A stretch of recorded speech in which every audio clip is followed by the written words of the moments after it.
കൂടുതൽ വാർത്തകളും വീഡിയോകളും കാണാൻ ഈ ചാനൽ സബ്സ്ക്രൈബ് ചെയ്യുക. കൂടെ ബെൽ ബട്ടൺ അമർത്തുക. നമസ്കാരം. പുണർദം സ്ത്രീ നക്ഷത്രം. പുണർദം കർക്കിടകക്കൂറ്, അതിന് ചേരാവുന്ന പുരുഷനാളുകൾ. കർക്കിടകക്കൂറ്, പുണർദം നക്ഷത്രം കർക്കിടകക്കൂറും മിഥുനക്കൂറും ഉണ്ട്. അതിൽ കർക്കിടകക്കൂറിൽ ചേരുന്ന ഉത്തമ നക്ഷത്രങ്ങൾ ഏതൊക്കെയാണെന്ന് നോക്കാം. ഉത്തമമായിട്ട് വരുന്ന പുരുഷ നക്ഷത്രങ്ങൾ ഏതൊക്കെയാണെന്ന് നോക്കാം. മകേരം അവസാന പാദം. മകേരം അവസാന പാദം ഉത്തമ നക്ഷത്രമാണ്. ആദ്യത്തെ പാദത്തിൽ എടുക്കരുത്, അതായത് ആദ്യത്തെ 45 നാഴിക എടുക്കരുത്. 30 നാഴിക വരുന്ന മകേര നക്ഷത്രക്കാരെ നമുക്ക് ഉത്തമ നക്ഷത്രമായിട്ട് എടുക്കാൻ പാടുള്ളൂ. പിന്നെ വരുന്ന തിരുവാതിര നമുക്ക് ഉത്തമ നക്ഷത്രമായിട്ട് പുണർദംകാർക്ക് ചേർക്കാം. പൂയം ചേർക്കാം.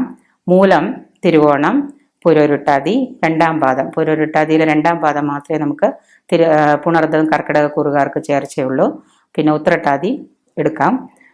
ഉത്കൃഷ്ടമായിട്ട് വരുന്ന പുരുഷ നക്ഷത്രങ്ങൾ ഏതൊക്കെയാണെന്ന് വെച്ചാൽ, അതായത് പുണർദം കർക്കിടകക്കൂറ് സ്ത്രീ നക്ഷത്രമാണെങ്കിൽ അതിന് ഉത്കൃഷ്ടമായിട്ട് വരുന്ന പുരുഷ നക്ഷത്രങ്ങൾ ഭരണി, കാർത്തിക 2ാം പാദം, രോഹിണി, മകീരം ആദ്യപാദം. മകീര ആദ്യപാദമാണ് നമ്മൾ എടുക്കേണ്ടത്. പുണർദം 2ാം പാദം എടുക്കുക. പൂരാടം, ഉത്രാടം, അവിട്ടം 2ാം പാദം എടുക്കുക. രേവതി. ഇത്രയും നക്ഷത്രങ്ങളാണ് പുണർദം നക്ഷത്രത്തിൽ കർക്കിടകക്കൂറ് സ്ത്രീ നക്ഷത്രമായിട്ട് വരുന്ന നാളുകൾക്ക് ചേർക്കേണ്ട നാളുകൾ.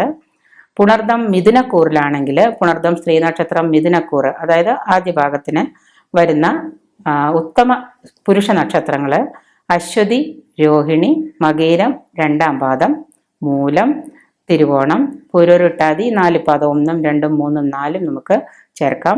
ഉത്രട്ടാതി നക്ഷത്രങ്ങൾ. ഇത്രയാണ് ഉത്തമ പൊരുത്തമായിട്ട് പുണർദം നക്ഷത്രം സ്ത്രീ നക്ഷത്രം വരുന്ന മിഥുനക്കൂറുകാർക്ക് എടുക്കേണ്ടത്.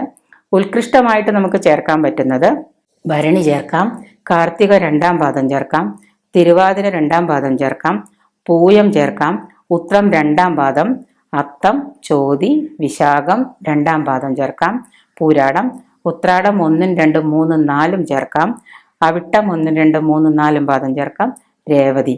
പുണർദം സ്ത്രീ നക്ഷത്രമായിട്ട് വരുന്ന മിഥുനക്കൂറുകാർക്ക് ഇത്രയും നക്ഷത്രങ്ങൾ ഉത്കൃഷ്ടമായിട്ട് ചേർക്കാൻ സാധിക്കും.